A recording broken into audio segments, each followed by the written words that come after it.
Talk about a crusher. Yes! Oh! Are you kidding me? And gone!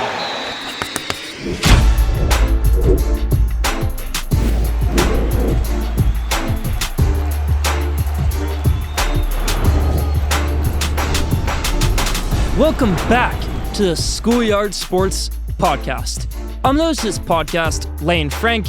We are now on episode 225.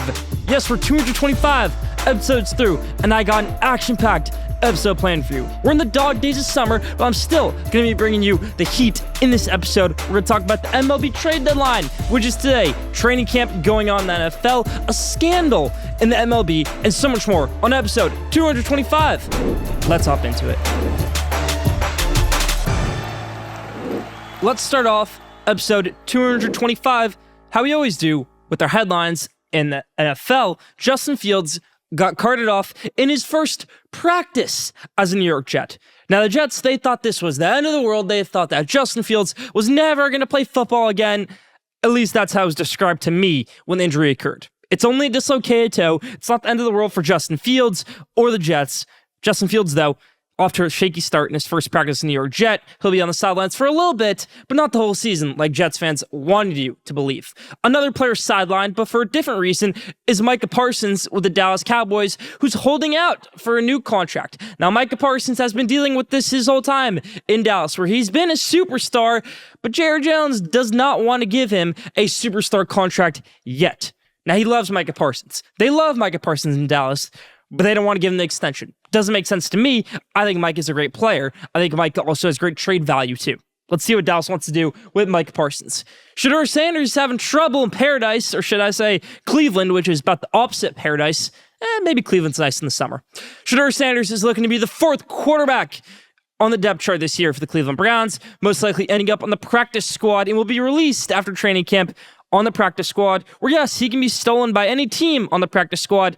Doesn't seem likely, though, that any team will want to pick up Shedeur Sanders if he's on the Browns practice squad. Dillon Gabriel is better than him. Kenny Pickett is better than him. Joe Flacco is better than him. And Deshaun Watson is better than Shedeur Sanders. So I don't see where Shedeur Sanders fits on this team as a quarterback for the Cleveland Browns. It didn't even seem like the Browns wanted Shedeur Sanders. It was just like, hey, he's on the board. We took Dillon Gabriel last night.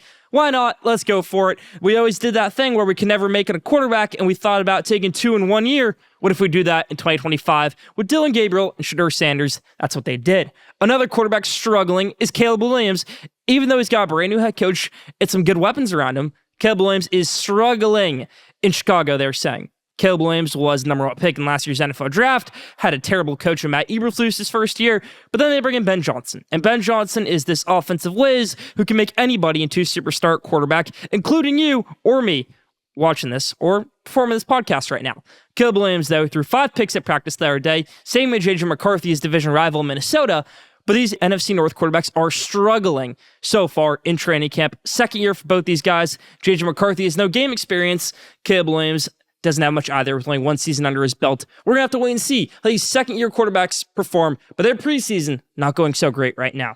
Switch things over to the MLB, where Nick Kurtz set an incredible record the other night for the Oakland Athletics. Yes, the rookie for the Oakland Athletics had 4 home runs in one game. We'll talk about him more later on the episode, but Nick Kurtz is incredible for the A's. He's a superstar in the making. He got drafted a year ago, and he's already making waves in the MLB. Didn't even play 30 or 40 minor league baseball games. He's on fire, Nick Kurtz, for the Oakland Athletics. Trade deadline is today in the MLB. We're not going to talk too much about that because I don't know what's going to go on at the time of this recording in the MLB. But another thing in the MLB to close out these headlines, Emmanuel Clase, the superstar pitcher for the Cleveland Guardians, is under investigation by the MLB. All things we're going to dive into later on in the episode. But that's about it for the headlines this week.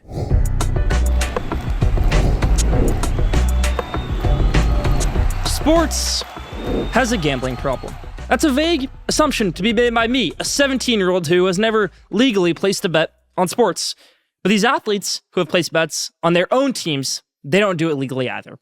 It's a growing issue in America and the whole entire world that 35 states have legalized it. That's not what I'm complaining about here. I'm just pointing fact out. 35 states have legalized gambling. Up to 7 million Americans have mild gambling issues with it. Now, I'm not here to be your therapist. I'm not here to tell you never gamble on a game again, but it may not be impacting you. It's impacting these athletes even more. Whether it's mental health-wise, whether it's their buddy John from middle school calling them up saying, hey, Emmanuel, I need $5 million. Can you throw the first pitch in the dirt and I get that? Sure. Why not? What does that do for me? I'm not losing the game. I can get up in that bat. I'm fast-forwarding a little bit here because Emmanuel Clase, the superstar pitcher for the Cleveland Guardians, has been placed on administrative, non-disciplinary leave in MLB through August 31st. Now, earlier this month, July 3rd, Luis Ortiz, pitcher for the Cleveland Guardians, kind of a no-name for the gambling Guardians, got placed in the same thing, non-disciplinary leave, for what seemed like non-competitive first pitches straight in the dirt, where maybe somebody was putting in unusual amount of bets on a Luis Ortiz throw, the first pitch as a ball. That was going on with Luis Ortiz. Suspicious betting activity. He gets suspended through August 31st. It's a big deal, but it's not as big of a deal as Emmanuel Clase, the former MVP candidate and the superstar ace, who's on the trade market right now, doing the same thing. Now, when I say ace, he's an ace out of the bullpen. He's going to be your shutdown closer, your shutdown setup man in the 8th inning, whatever you want him to be. But this is a growing problem in sports.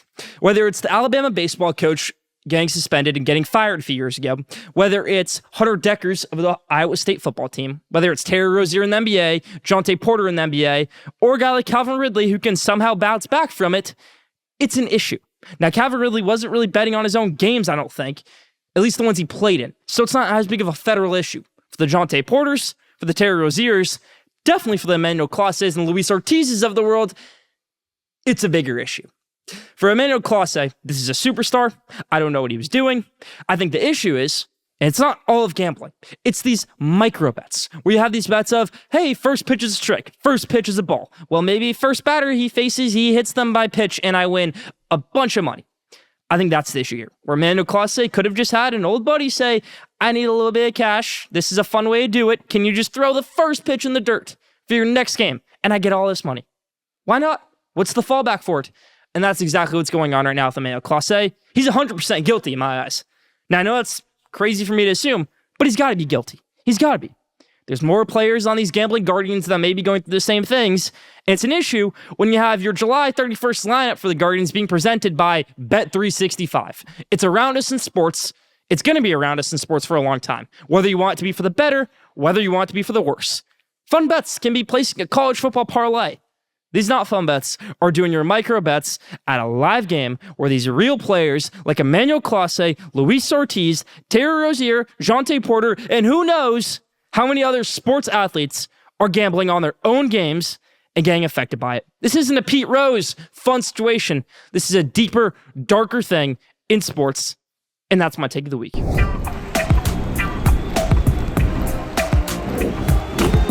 Now, top 5. This week's top 5 is the top 5 traditions in sports. Let's hop into it. Number 5, the bleacher roll call that the Yankees do on opening day. Everybody hates this one.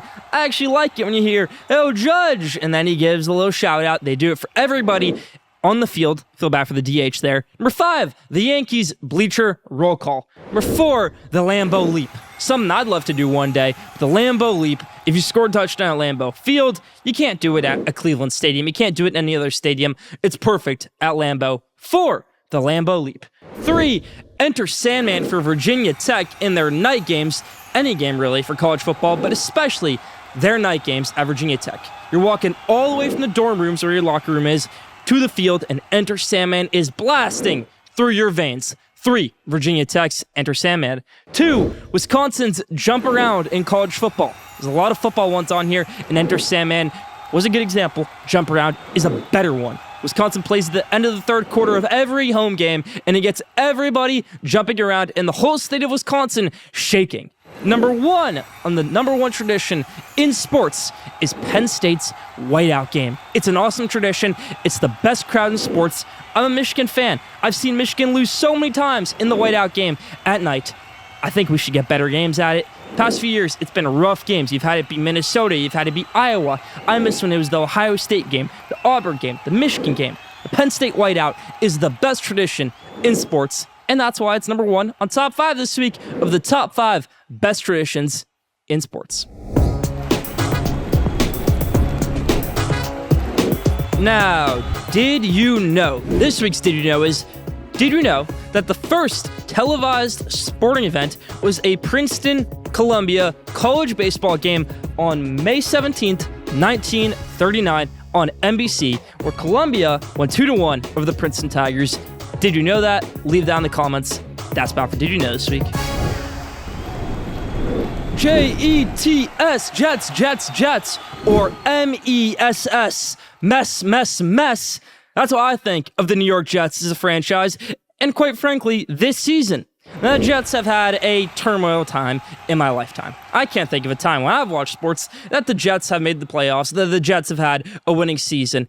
Gosh, who knows when that last happened? Maybe Mark Sanchez, maybe the butt fumble.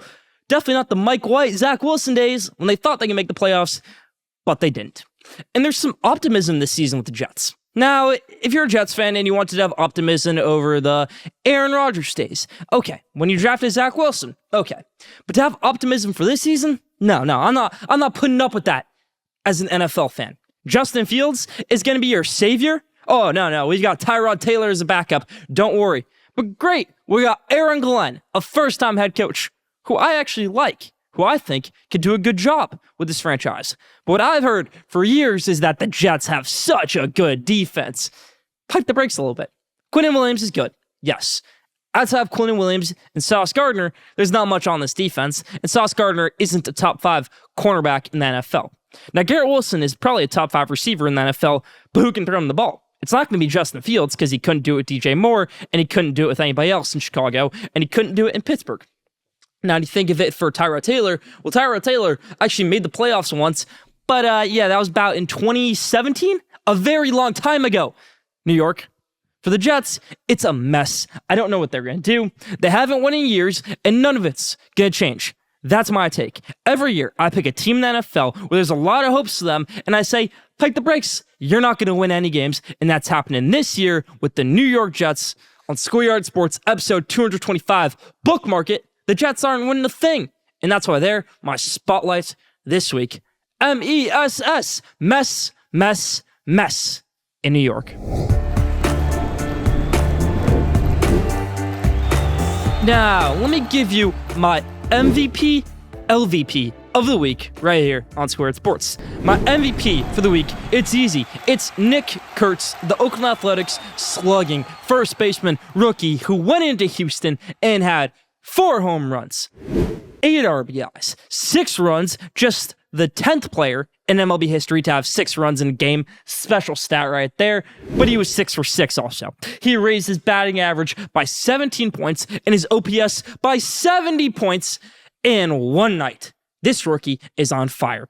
Also, since we've been talking about gambling in this episode, he raised his gambling odds to be Rookie of the Year a ton in that game. I think he went to minus 3,000 odds at one point. Nick Kurtz is a slugging guy. He is an incredible bat speed in the 99th percentile for bat speed, and he's going to be a superstar in MLB for years to come. But 6 for 6, 4 home runs, 8 RBIs, and 6 runs, that's a special one, is the best game, not even one of, the best game by a hitter in MLB history. And he missed the wall by a few feet to have the first 5 home run game in MLB history. Wow. Congratulations, Nick Kurtz. 6 for 6 with 4 home runs in a game. That's my MVP for the week. Here's where we get harsh. LVP. This week's LVP is Mookie Betts. It's not one thing he did this week. It's accumulation of things. And I'm hoping if Mookie Betts ever sees this, it inspires him to get out of his huge slump. Now, Mookie Betts had a few health issues before the season. He also had a foot injury, but he's a 2-time World Series champion, and he's coming off a World Series. Maybe he gets too deep into the golf bag on the off days. Maybe he plays too much bowling like he used to do in Nashville.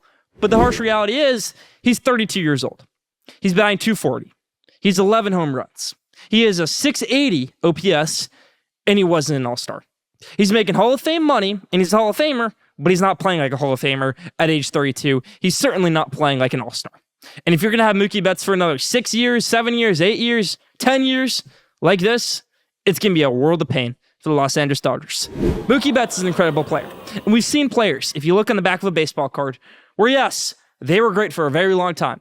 Then they get to around age 32, and there's a rough season in there. But they bounce back. But some of them don't. Barry Bonds, bounce back. Mark McGwire, bounce back. Sammy Sosa, bounce back.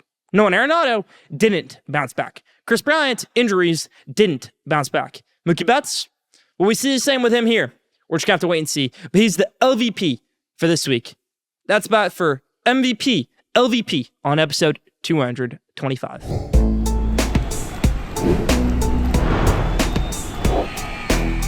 Spoiler warning, Happy Gilmore 2 is mid. Now, if you haven't seen the movie, if you don't want my opinion to ruin your opinion of this movie, hop off this episode. Don't worry, you're not missing much with what the question of the day will be.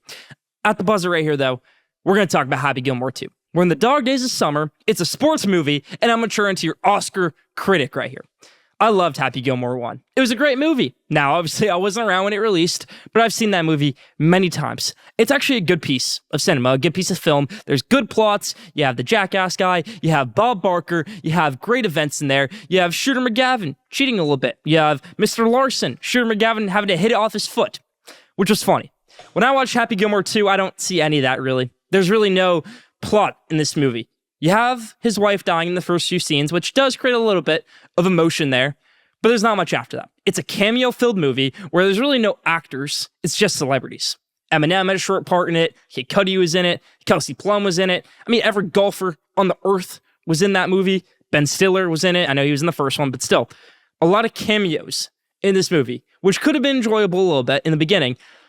But then it starts ragging on a little bit. And you think, well, this isn't really as funny as I thought it'd be. Boban Marjanovic isn't as funny as Mr. Larson as the original one was, even though I like the idea of it. Maxi Golf seems like actually a great concept in real life that I'd like to see, but it didn't work in this movie. It didn't work to have the last hole of the movie where Happy Gilmore is on the putting green, and like in the first movie where he had to go through a whole entire obstacle course to make the final putt, here he had to go on a spinning putting green. I mean, I didn't enjoy that part. I wish it was a bit more traditional, but I guess that's what this was showing, this movie, Happy Gilmore 2.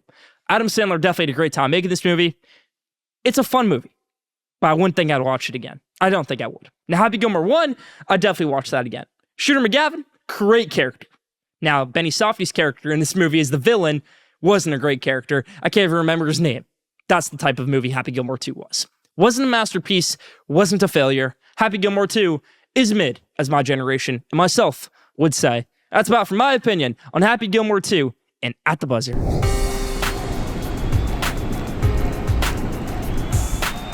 Now, the best for last question of the day. This week's question of the day is, what is the best sports movie of all time? My clear picks are Happy Gilmore, Little Big League, Draft Day, and I'm probably forgetting a few of my favorites, but what is your favorite sports movie of all time? That's about for question of the day. That's about for Schoolyard Sports and Land Frank, episode 225. Thank you for tuning in. Follow Schoolyard Sports on Instagram, @Schoolyard Sports. Follow Schoolyard Sports on X, @Schoolyard Sport. Don't forget to subscribe, rate, and review the best sports content in the world. Be back here next week, episode 226. Stay tuned.